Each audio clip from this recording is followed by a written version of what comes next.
Awakola kyamaanyi gwe ya subscribinga ku Wonderboy jukira no tukutuusaako amawulire gonna naddala agagwa mu entertainment gospel saako n'ago agakwata ku baselebu bo wane Uganda saako n'ebweru w'eggwanga wabula olunaku olwaleero njagadde mbaleetere ku by'obugaga saako n'ebyo ebikwata ku Florence Nampijja. Bangi babadde bagenda mu comment section nga bagamba oludde okutuwaako ku ebyo ebikwata ku bayimbi saako n'eby'obugaga byabwe. Olw'ensonga eyo nassazeewo ne ŋŋamba kambaleetere abantu gwe badde bakyasinze okudimanda eranga simulala ye Florence Nampijja. Njagala nsooke mbaweeko ku ka biography katine aka Florence Nampijja oluvannyuma tweyongereyo naye nga njagala kusaba gwe abadde tana subscribing ano ku Wonderboy subscribing ate gwe video adde tana jimpeera like nkusaba jimpeere like video eno esobola okutambulira ddala etuuke kwoyo naawe gweyagala etuukeko olwofe tuba tusimbudde.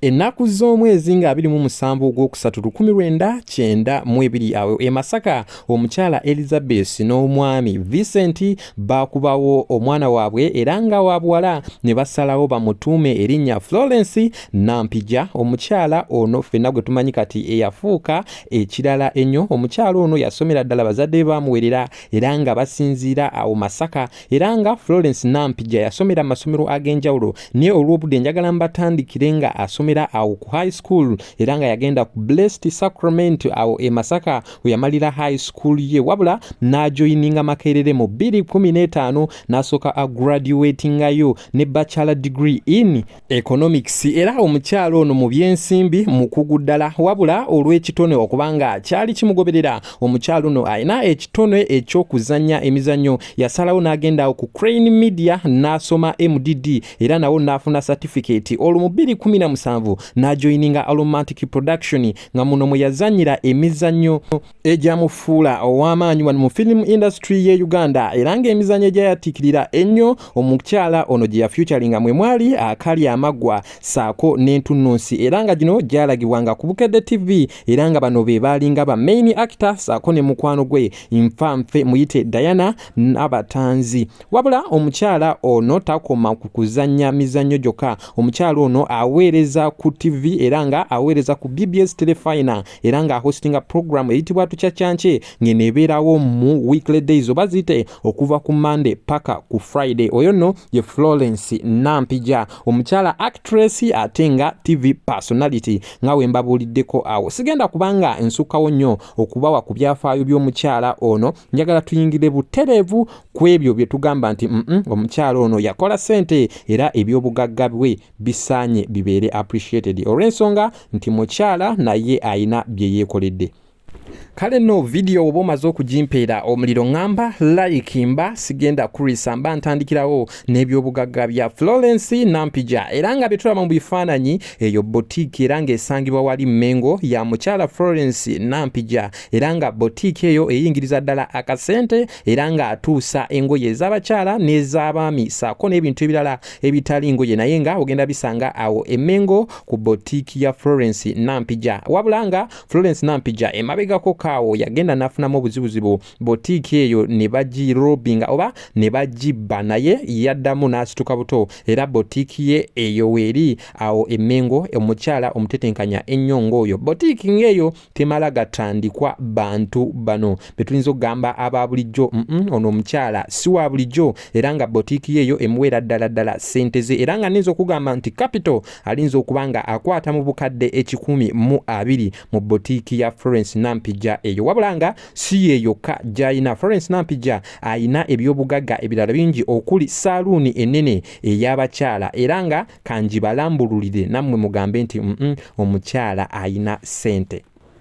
Abantu abaludde mu saaluuni saako namwe abakyala abasiba enviiri bw'obanga oli mu kulaba mumanyi how it costs okutandika saaluuni era mumanyi ebintu ebya saaluuni gye bibeeramu eby'ebbeeyi. Wabula Florence Nampijja yalabanga wayingira bizinensi eya saaluuni ye ey'abakyala abaakolera ddala era n'asalawo okutandikawo saaluuni eyiye ku bubwe n'agitandika n'agyestablishinga era nga nayo eri awo Mmengo era nga ebintu bye we bisinga okuba ng'oggyeko apartment zino. ng'omuntu yenna gwe twandigambye nti nno amanyi bizinensi oba atambula. Abantu abasinga bagenze mu real estate, abalala ne bazimba rentals, wabula nga Florence Nampijja ye yasalawo n'agamba nti let me establish ebintu ebimu oba betulinza okuyita apartments, oba gwe kyolinza okugamba nti ennyumba z'abapangisa, cause abamu apartments bajja kugamba nti ziyina kuba kali. Naye omukyala oyo yasobola okuteekawo ebizimbe ng'ebyo okusobolera ddala okwefuniramu ensimbi. Era nga wano e Uganda rentals oba zetulinza okuyita apartments zifaanaganako ng'ezo. Kigambibwa nti oli okupangisa, kubanga ennyumba ezo oba ozeetegereza bulungi osobola ogipangisa ng'ey'amaka, oba singo gwe ayagala okugamba nti ndi muguuda nja kuviira wano. Era ennyumba ezo, ennyumba emu emuwerera ddala emitwalo 75 buli muzigo. Kati ezo ze ssente meka Florence z'abayina omukyala omutetenkanya ng'ono. Takomye ku ebyo byokka. Florence Nampijja ayina n'ebintu ebirala bingi, era nga mu byo ye kafe, era nga eneesangibwa wano mu Kampala, era nga nayo emuweera ddala ssente nnyingi ddala, era nga ku mwezi kiteeberezebwa okuba nga Florence Nampijja kafe eno agijjamu miliyoni eziwerera ddala 7 nga yo nga oggyeko ebiralalala saako ne renti. Kati naawe osobola otunulamu n'ogamba nti ddala abaana balina ssente.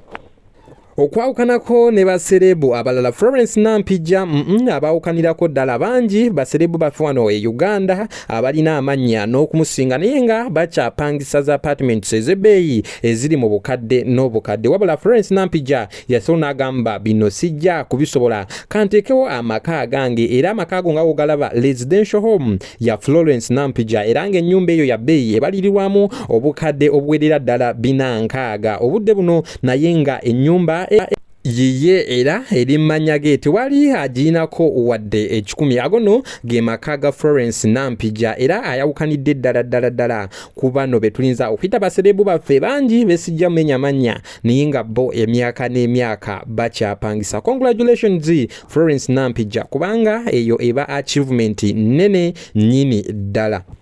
Kati nno takomye ku ebyo. Florence Nampijja nga we nabategeezezaako nti aweereza ku BBS Telefina, era nga wano taweererezaako bwereere, ye mukyala asasulwa mansire oba ali ku payroll y'Obwakabaka bwa Buganda. Ate njugira nabagambye mukyala Muganda, era nga aweereza programu ye yatukyakyanke, era nga kiteeberezebwa okuba nga ku bakozi ba BBS Telefina y'omu ku benkizo era abasaasinze okutunulirwa, saako ne Diana Nabatanzi. Era omukyala ono nga kigambibwa okuba nga afuna wakati wa miliyoni 3 ku nyanga totaddeeko makeup work TV oba n'ebirala, era nga ezo ssente aziyingiza buli mwezi, ekimufulira ddala omuntu ow'enkizo, cause wano mu Uganda bangi ne ba government officials abatatuuka ku miliyoni 4, wabula ye Florence Nampijja bino abikolera ddala era bintu bye nnyo.